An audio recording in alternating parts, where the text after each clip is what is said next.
expulsion. So here, wait, here you.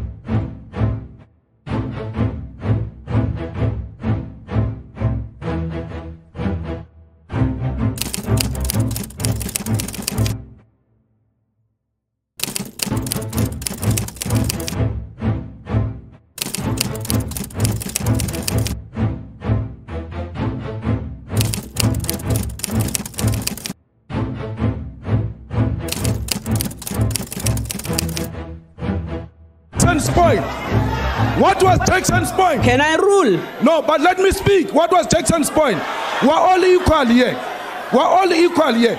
Jackson did not rise on any point in the rules. I'm following in what he did. In South Africa's ever-shifting political landscape, one name provokes both thunderous applause and fierce condemnation: Julius Malema. A revolutionary for some, a demagogue to others. A man who rose from the township streets to the parliamentary podium. But beneath the red beret and the cries for economic justice lies a scandal that threatens to undermine everything he claims to stand for. This is not just a story about one man. It's a story about a bank, a broken system, and the quiet theft of hope from the country's most vulnerable. There was a flurry of denials today after the release of that shocking report into VBS Bank called The Great Bank Heist. An advocate who penned the report, Terry Matau, detailed how an estimated 2 billion rand was looted from the bank and of course recommending that more than 50 people be charged. VBS received deposits, remember, from municipalities, but it seems only after officials were bribed. Matau finds that the bank was also looted by the chairman and those close to him, and ultimately it was liquidated and could not pay depositors, many of them ordinary people on the street.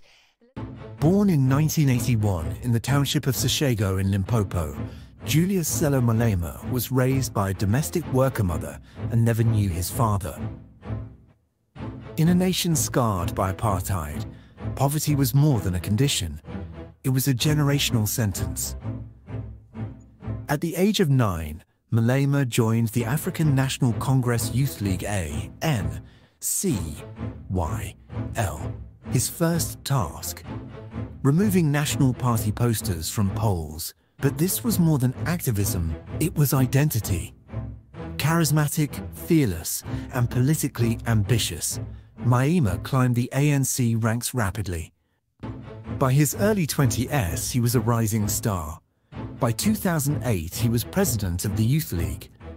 But it was not just his loyalty that won him prominence, it was his voice. He famously declared, "We are prepared to take up arms and kill for Zuma."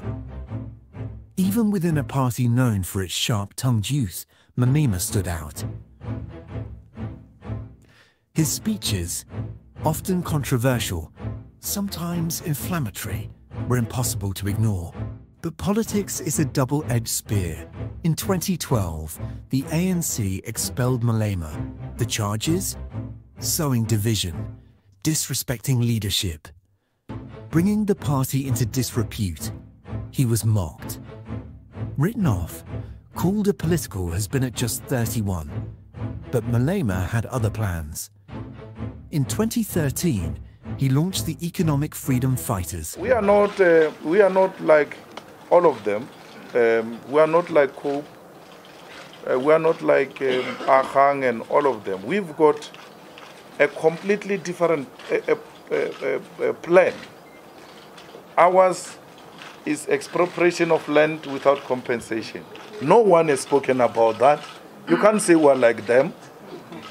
We want to nationalize, and those mines we nationalize, we are not going to pay for them. No one has said that. Inspired by Marxism, Pan, Africanism, and the Cuban Revolution, the EFF positioned itself as the radical left of South Africa, ready to dismantle the capitalist system through policy and protest. Red overalls, hard hats, a return to the language of struggle. The EFF was more than a party, it was a movement. Soon, they stormed Parliament, dressed like workers, speaking like warriors. The ANC had a true ideological challenger. No, I don't agree with that. Honorable Malema. You are not going to tell me, Chair, how I must debate. Order, Chair. You are not going to tell me how I must debate. On point of order, Chair. No. No, I can't be told what to say. Honorable Malema. Order, members. Ek wil vir hom vra, why does he deliver his speech in a white man's language of English, not in his own mother tongue? Honorable Malema, are you prepared to respond to the question? I have no time for racist questions. At the same time, Myanmar's EFF was rising. Another institution was climbing the ladder in Limpopo, VBS Mutual Bank.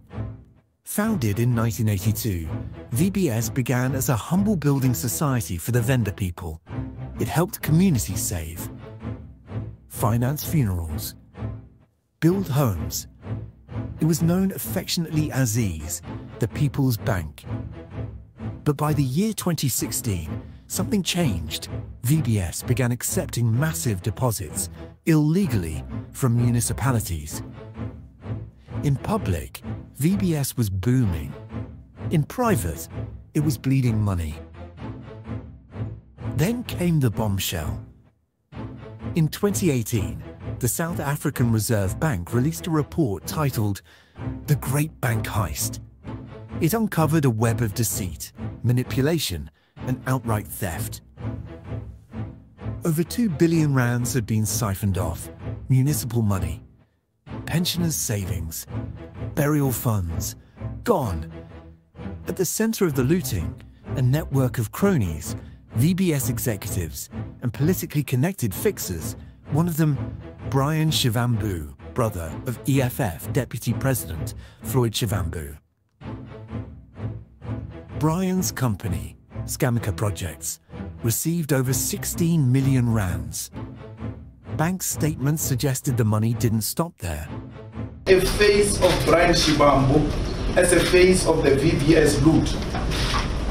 When you've got the whole treasure of a province in Limpopo, when you've got the whole deputy chairperson of the ANC in Limpopo, when you've got the municipalities depositing money, the people today just know the municipalities. They don't know that those are ANC. Investigative journalists from Amabungan and Scorpio traced transactions from Scamica Projects to lifestyle expenses tied to Julius Malema. Payments for a house in Sandone, receipts for Gucci and Louis Vuitton, catering for EFF rallies, even deposits into the party's slush fund. The EFF denied wrongdoing. Melma claimed it was but neither he nor Floyd Shivambu could explain the financial connections. No arrests, no charges, just silence and suspicion. So, the VBS matter, right? I've never spoken to VBS people. The person I know in VBS and do not know that much about that person is Matodzi, the chairperson of Vele, who was introduced to me at the party of the Bavenda King, Wompepo. So, I've never had any dealings with them. This is very simple, Samgel. When a case is opened, the Hawks have got access to all our forms of communication. They can even apply Section 205, get it from the judge, go into the history of our phones. In this case, they've done, by the way, with the VBS colleagues who are arrested. The fallout was immense. Municipalities that deposited with VBS lost millions, crippling service delivery. Villagers lost life savings. Some lost homes. But no political figure was held accountable. The EFF survived the scandal, barely. But its image as a clean, revolutionary party took a heavy blow. To this day, Julius Malema continues to deny involvement. But the question remains, how did the Party of the Poor benefit from a scheme that robbed the poor? The VBS story is not over. It is buried in sealed dockets. delayed prosecutions, forgotten victims. But the legacy remains. A cautionary tale of how populism can mask profiteering, of how liberation rhetoric can be hijacked for looting. This was the story of Julius Malema and the VBS heist. A story of revolution betrayed.